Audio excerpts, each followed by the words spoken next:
Up until now, we've been talking about rational numbers. Right now, I'm going to teach you about irrational numbers in Chapter 1, Lesson 3. First, vocabulary, irrational numbers, decimals that are non-terminating and non-repeating. So they just keep going on forever in no specific pattern. They're often notated with the square root symbol or a different symbol, like this is supposed to be pi. Pi is an irrational number. And then approximate means to estimate a value using other known values. So how to locate rational numbers on the number line? We're using what I said was approximation. Here we have the square root of 13. If you plug that into a calculator, you're going to see that it's not repeating in any sort of fashion, and it'll go on as far as the calculator lets it, and it keeps going from there. So step 1, you're going to use the calculator. You'll see that it goes to 3.60555 and so on. So that tells you right there, we're going to break it down into a line between 3.6 and 3.7. So right away, we know that the square root of 13 is somewhere between 3.6 and 3.7. So after that, you're actually going to graph that interval on the number line. You don't need anything more than those two decimals at the beginning and the end. So after that, step 3, we're going to round that decimal the calculator gave us to 2 decimal places. So we look at it to 3.605. I want to round it to the second place.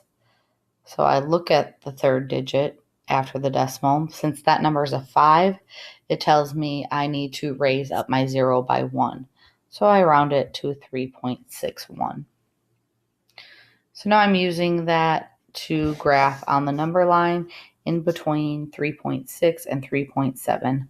3.61 is much closer to 3.6 than it would be 3.7.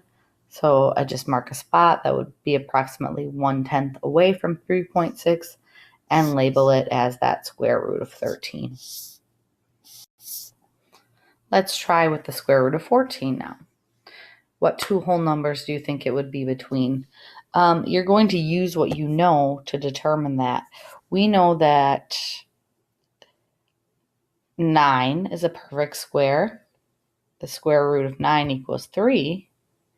And the next square root that we know is 16 is 4. So that tells me that the square root of 14 lies somewhere between 3 and 4. So now you're going to punch the square root of 14 into your calculator and list as many digits as your calculator gives you.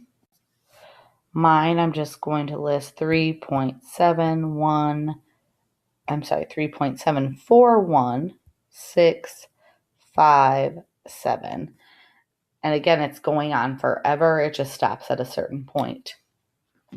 So now I'm going to look at the tens place. So I can see that it lies between 3.7 and 3.8. Now I'm going to round this 3.741 to the hundredths place. So I'm looking at this 4, and that 1 tells me that that 4 is going to stay the same. I don't need to raise it up. So on my number line here, I have 3.7 on the far left and 3.8 on the far right.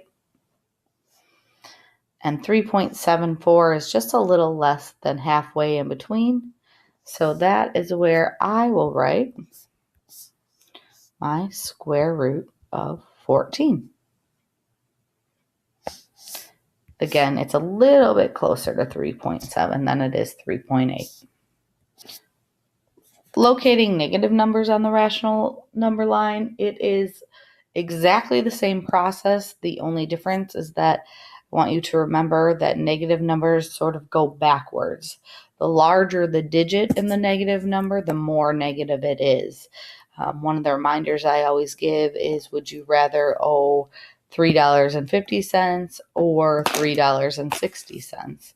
$3.60 you owe more. So they give us the negative square root of 11. You know it's going to lie between 3 and 4 because you know that the square root of 9 is 3 and the next square root up is 16.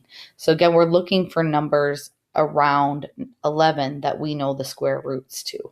We know the square root of 9, we know the square root of 16. So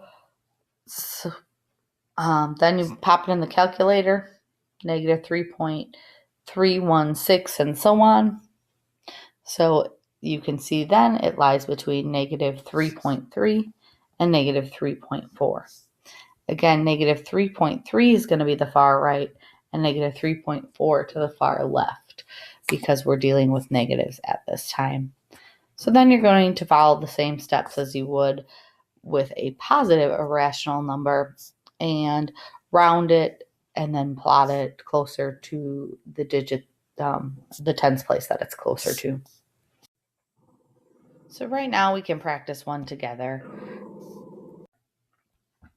So I'm looking at the negative square root of 8.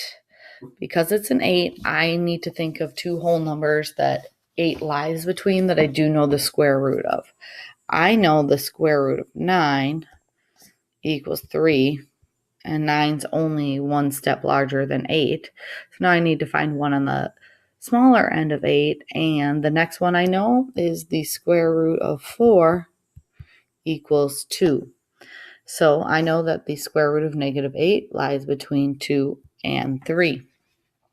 Now I'm going to pop the square root of negative 8 into my calculator. And I'm actually just going to do the square root of 8 and put the negative sign in front of it. So I have negative 2.828. I'm going to stop there only because I know I'm rounding to the hundredths place. So now I know that the negative square root of 8, looking at the tenth place, lies between negative 2.8 and negative 2.9. So now I'm going to do my rounding, negative 2.828. I round to the hundredths place. So I have to look at the thousands place. Since the thousands place is greater than 5, I'm going to round it to negative 2.83. So now I'm going to plot my points on the number line. Again, because I'm dealing with negatives, what would seem to be the smaller value is furthest to the right. And so now I'm plotting negative 2.83. I'm making an approximation of where it would go. And so the square root of negative 8 is right about there. Because the digit I have in the hundredths place is a 3, it is a little bit closer to negative 2.8. That's it for today's lesson.